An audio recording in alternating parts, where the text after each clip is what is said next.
Hello students, today we are going to discuss about topic cell। ये आपका class 11th का unit 3 है जो कि सेल स्ट्रक्चर एंड फंक्शन है। तो इसमें 3 चैप्टर्स हैं। कौन कौन से? एक तो हमारा सेल हो गया, दूसरा है बायोमोलिक्यूल्स और तीसरा है cell division and cell cycle. तो आज हम स्टार्ट करेंगे cell the unit of life. ये चैप्टर 8 है। तो सेल के बारे में बेसिक चीज़ें हमने पढ़ी रखी है क्लास 8 और 9 में। अब हम इसके बारे में थोड़ा डिटेल में जानेंगे कि सेल होते क्या हैं और इसके ऑर्गन्स के बारे में समझेंगे। अब हम सेल्स के बारे में पढ़ना है तो हमें पता होना चाहिए कि स्टडी ऑफ सेल को क्या बोलते हैं। तो जैसे जूलॉजी है, जूलॉजी में हम क्या करते हैं? एनिमल्स के बारे में पढ़ते हैं। बॉटनी में क्या करते हैं? प्लांट्स के बारे में पढ़ते हैं। वैसे ही साइटोलॉजी है, स्टडी ऑफ सेल को हम साइटोलॉजी बोलते हैं। साइटोलॉजी में क्या होता है कि हम सेल्स के बारे में पढ़ते हैं। अब फादर ऑफ साइटोलॉजी किसको बोला गया है? रॉबर्ट हुक को फादर ऑफ साइटोलॉजी बोला गया है। ठीक है, तो अब हम स्टार्ट करेंगे। What is cell? तो सेल है क्या?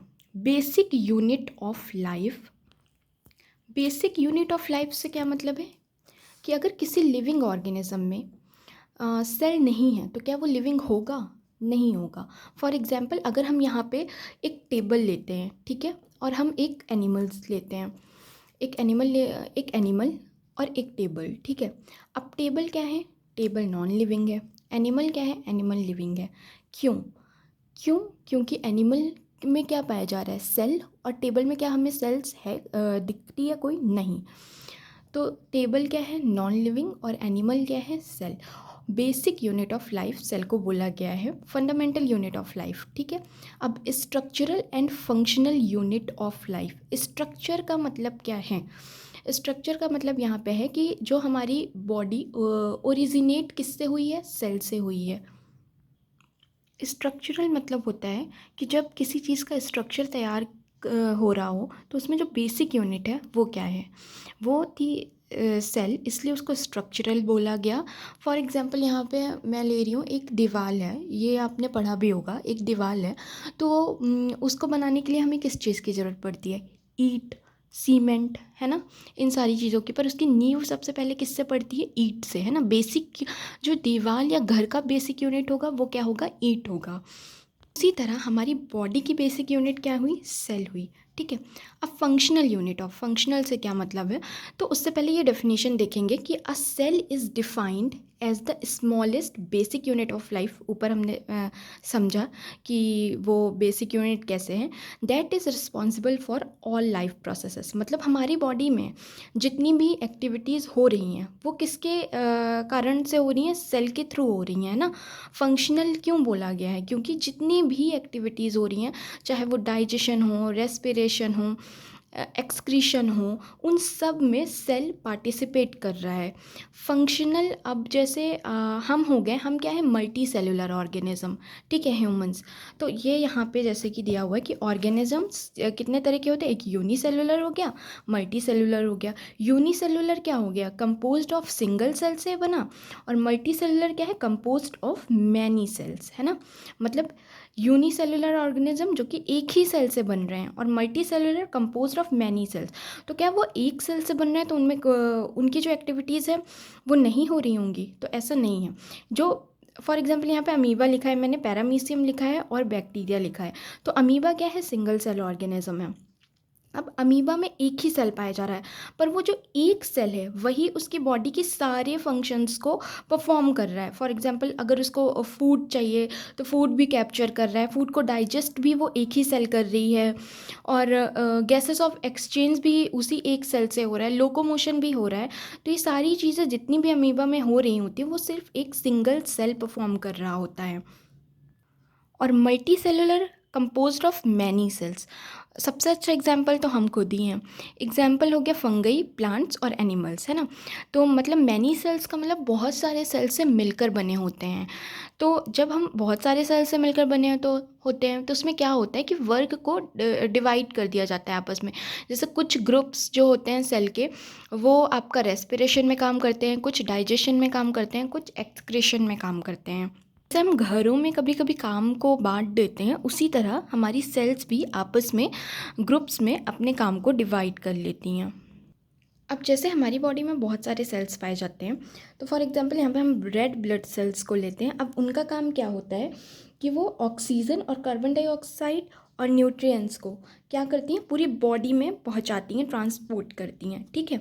इसी तरह जो हमारा नर्व सेल होता है जो कि ब्रेन में पाया जाता है, वो क्या करते हैं, ब्रेन से सिग्नल को लेके पूरी बॉडी तक पहुंचाता है। वाइट ब्लड सेल्स हो गया, वो कोई भी डिजीज़ हो रहा है या इन्फेक्शन हो रहा है तो उसके अगेंस्ट फाइट करता है। इसी तरह बहुत सारे ग्रुप्स होते हैं जो कि आपस में सारे काम को डिवाइड कर लेते हैं। ग्रुप्स जैसे सेल हुआ, सेल ग्रुप में हुआ, ग्रुप ऑफ सेल्स को क्या बोलेंगे, टिश्यू। अब उन्हीं टिश्यू से मिलके क्या बनेगा, ऑर्गन। ऑर्गन से मिलके क्या बनेगा, ऑर्गन सिस्टम बन जाएगा पूरा का पूरा। तो कहने का मतलब क्या हुआ कि जो फंक्शनल यूनिट है, चाहे वो सिंगल सेल ऑर्गेनिज्म हो या मल्टी सेलुलर ऑर्गेनिज्म हो, है ना, तो दोनों ही अपने एक्टिविटीज़, अपने पूरा जो प्रोसेस चल रहा है, लाइफ प्रोसेस, उसको अच्छे से परफॉर्म करते हैं। तो ये डेफिनेशन है कि a cell is defined as the smallest basic unit of life that is responsible for all life processes. All living organism are made up of cells. तो सभी लिविंग ऑर्गेनिज्म सेल से बने हुए हैं। They may be made up of single cell और many cells. वो single cell भी हो सकते हैं और मैनी सेल से भी बने हो सकते हैं, ठीक है। अब एनसीईआरटी में एक लाइन दी हुई है कि anything less than a cell does not ensure independent living. इसका मतलब क्या हुआ कि अगर कोई भी यूनिट, कोई भी चीज़ जो सेल से छोटी है, उसको हम लिविंग कंसीडर नहीं करते हैं, ठीक है। Anything less than a cell does not ensure independent living. इसका एग्जाम्पल क्या है, वायरस। वायरस क्या होते हैं, नॉन सेलुलर होते हैं। वायरस में सेल्स नहीं पाए जाते हैं। वायरस के बारे में एक और बात बोली गई कि वायरस को लिविंग और नॉन लिविंग के बीच की बाउंड्री मानते हैं, ठीक है। अब इसका सबसे अच्छा एग्जाम्पल अभी मैं कोरोना वायरस को लेती हूँ। तो कोविड वायरस क्या, मतलब 2 साल तक एक ऐसी चीज़ ने तबाही मचा रखी थी जो लिविंग है ही नहीं, जिसके अंदर सेल है ही नहीं, जो लिविंग नहीं है ना। तो जो जो कोविड वायरस है, अगर वो किसी नॉन लिविंग थिंग पे है, फॉर एग्जांपल दीवार पे है, मेज पे है ना, कहीं पे भी है नॉन लिविंग थिंग पे, तो वो किसी भी तरह से हार्म नहीं पहुंचाएगा किसी को।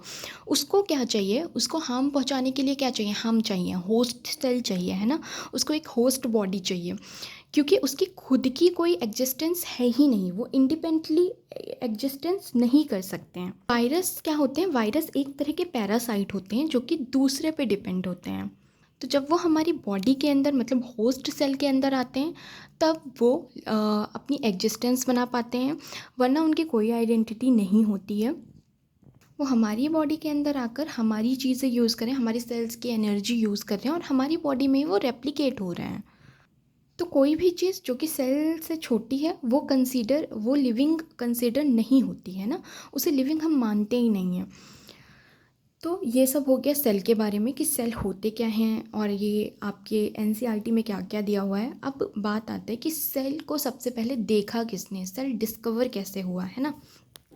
तो एक साइंटिस्ट थे, Robert Hooke in 1665 discovered first non living cell in the cork of oak tree. तो जो रॉबर्ट हुक थे, उन्होंने 1665 में एक ओक ट्री में कॉर्क, मतलब कि पेड़ की छाल जो होती है ना, उसकी थिन स्लाइस ली, ठीक है।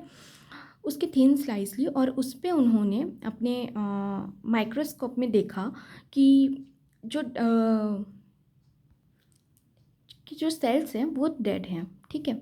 उन्होंने, अब वो सेल्स डेड थी तो उसमें हमें किसी भी तरह का लिविंग मटेरियल या जेनेटिक मटेरियल, ये सारी चीज़ें नहीं दिखेंगी। तो उसमें जो उन्होंने ऑब्जर्व किया वो था सेल वॉल। तो थिन स्लाइस ऑफ कॉर्क लिया, ऑब्जर्व किया सेल वॉल ऑब्जर्व किया, लिविंग मटेरियल एब्सेंट है। क्यों? क्योंकि सेल ही डेड है तो लिविंग मटेरियल कहाँ से होगा, है ना। और ये जितनी भी चीज़ें रॉबर्ट हुक ने सेल के बारे में नोटिस किया था या सेल के बारे में ऑब्जर्व किया था, वो उन्होंने अपनी एक बुक पब्लिश की, माइक्रोग्राफिया, ठीक है, माइक्रोग्राफिया, जिसमें कि उन्होंने सेल के बारे में सारी चीज़ें लिखी हुई हैं।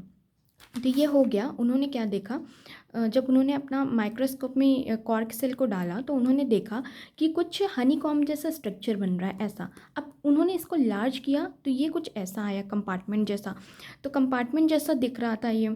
तो पहले के टाइम पे जो मॉन्क होते थे वो जहाँ पे रहते थे वो भी इसी तरह का कुछ रूम होता था, तो उसको लैटिन में बोलते थे सेलुला। सेलुला से ही इन्होंने उसका नाम रख दिया सेल, तो वहाँ से सेल नाम होने लगा। ठीक है, अब इन्होंने डेड सेल सबसे पहले देखा, डिस्कवर किया। अब बात आई कि लिविंग सेल कैसे हुआ, तो एंटोन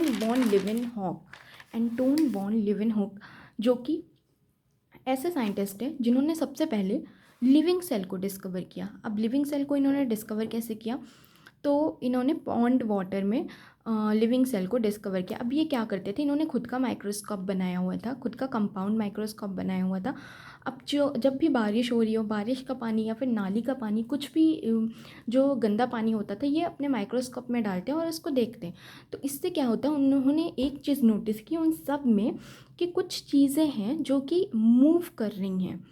तो वो क्या थी, सेल्स थी, living cells capable of moving, है ना।